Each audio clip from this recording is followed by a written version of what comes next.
Assalamualaikum warahmatullahi wabarakatuh. Bersama saya Aulianisa Zahara. Di belakang saya sekarang ini merupakan waduk Desa Bayam Gede, Kecamatan Kepobaru, Kabupaten Bojonegoro, yang digunakan oleh masyarakat sebagai tempat penampungan air hujan, yang mana nanti akan digunakan untuk mengairi sawah-sawah sehingga kebutuhan air untuk mengairi sawah-sawah tercukupi. Waduk Bayam Gede merupakan salah satu waduk irigasi yang berada di Kabupaten Bojonegoro. Waduk irigasi sendiri merupakan waduk yang fungsi utamanya adalah untuk menyediakan air irigasi bagi lahan pertanian. Namun, Waduk Bayam Gede nggak hanya digunakan sebagai penyedia air untuk sawah dan kebun aja loh. Waduk ini juga dimanfaatkan oleh warga sekitar sebagai tempat pemancingan, yang bahkan peminatnya bukan hanya warga masyarakat Desa Bayam Gede saja, namun juga masyarakat dari desa lainnya di sekitar Desa Bayam Gede. Dan alhamdulillahnya, masyarakat di sekitar waduk benar-benar menjaga kebersihan waduk. Hampir nggak ada sampah di dalam dan di sekitar waduk. Hanya ada beberapa saja di jalanan menuju persawahan yang nantinya juga akan dikumpulkan dan dibakar di dekat waduk. Jadi kebersihan dari waduk ini terjaga sehingga masyarakat dapat mengoptimalkan manfaat dari Waduk Bayam Gede ini. Nah, waduk di belakang saya ini meskipun merupakan water supply yang besar, namun bukan merupakan water supply yang primer atau utama di Desa Bayam Gede. Alasannya karena waduk di belakang saya ini hanya digunakan untuk mengairi sawah-sawah di sekitarnya, dan hanya digunakan pada saat-saat kritis saja di mana air bersih sangat sulit untuk ditemukan. Lalu air bersih yang didapatkan oleh masyarakat dari mana sih? Dari sini teman-teman. Infrastruktur ini merupakan PAM Desa Bayam Gede yang memompa air bersih dari sumur ke seluruh Desa Bayam Gede. Intensitas air yang keluar di rumah-rumah ditentukan juga dengan adanya iklim. Misal ketika musim kemarau, maka air yang dibagikan tidak akan sebanyak ketika musim hujan. Bahkan bisa saja aliran air berhenti sampai 2 bahkan 3 hari. Air yang keluar juga tidak selamanya bersih. Terkadang air yang masuk ke rumah-rumah masih saja tercampur dengan pasir. Hal ini bisa disebabkan oleh pengaturan suplai dan kenaikan tegangan pada pipa jaringan yang membuat kotoran yang mengendap di dasar tangki ikut keluar bersama air bersih. Hal ini seharusnya bisa diatasi dengan penggunaan filter air dan pembersihan tangki air secara berkala. Assalamualaikum warahmatullahi wabarakatuh. Hai semuanya, perkenalkan nama saya Nurul Alfi Rahmah dengan NIM 23509 0300111127.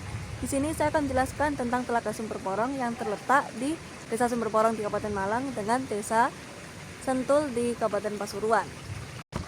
Telaga ini punya cerita panjang dan fungsi yang penting, mulai dari pemasok kebutuhan air bersih hingga menjadi destinasi wisata yang menenangkan. Telaga Sumber Porong sudah ada sejak puluhan bahkan ratusan tahun yang lalu. Awalnya, telaga ini berfungsi sebagai pemasok kebutuhan air bersih, dan sumber air ini berasal dari mata air alami yang terus mengalir di sekitar telaga sepanjang tahun, menjaga kejernihan dan kesegaran air di telaga ini. Jadi karena telaga ini berasal dari sumber alami, airnya tuh bersih, sejuk, dan segar, sehingga dapat digunakan sebagai pemasok air bersih. Mata air alami ini terbentuk di mana air hujan meresap ke dalam tanah dan mengalir melalui celah-celah bahan hingga muncul kembali ke permukaan sebagai mata air. Karena letak geografis dan struktur tanah di kawasan ini yang mendukung, telaga ini tuh bisa terus terisi air secara alami meskipun pada musim kemarau. Telaga ini memang memiliki air yang jernih dan segar dari mata air alami. Namun, telaga ini juga menghadapi beberapa permasalahan yang bisa mengancam kelestariannya. Salah satu masalah yang terjadi adalah adanya aktivitas mencuci karpet, sepeda, atau pakaian di sekitar telaga.